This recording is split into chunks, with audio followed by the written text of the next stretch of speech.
चला तर आज बघूया साधा सोपा आणि पटकन होणारा केक। इथे चॉकलेट स्पंज बनवून घेतलेला आहे।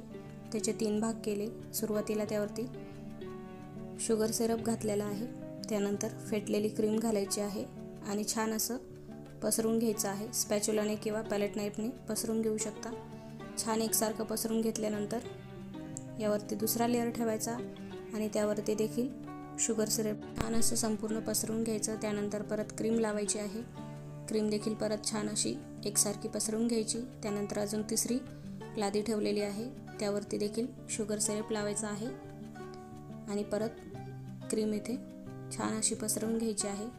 इथे मध्ये लेयर्समध्ये क्रीम तुम्ही जास्त देखील वापरू शकता, पण मी ज्यांच्यासाठी बनवत आहे त्यांना आवडत नाही, त्यासाठी इथे क्रीमचा खूप कमीत कमी वापर केलेला आहे। आता सर्वत्र क्रीम छान अशी पसरवून घ्यायची आहे। पूर्ण बघू शकताय।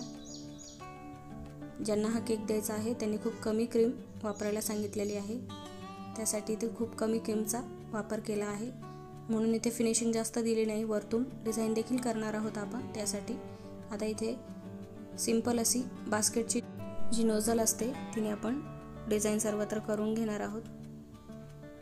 सर्व बाजूनी आता ही डिझाईन करून झालेली आहे। इथे मी ऑरेंज कलरचा यूज केलेला आहे। क्रीममध्ये नेहमी जेल कलरचाच वापर करायचा, लिक्विड कलर वापरू नये, त्यामुळे क्रीम लवकर मेल्ट होती।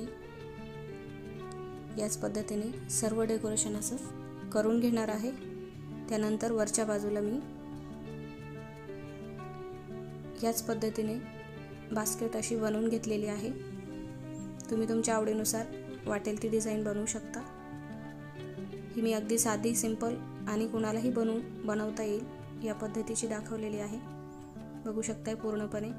आता इथे स्टार नोझल असतं त्याने असे छोटे छोटे फ्लावर्स केलेले आहेत आणि परत त्याच नोझलनी गुलाबाचे देखील फ्लावर्स बनवलेले आहेत। आता मध्ये शुगर बॉल्स घातलेले आहेत, सोबतच गोल्डन कलरचे शुगर बॉल्स साइडने टाकलेले आहेत।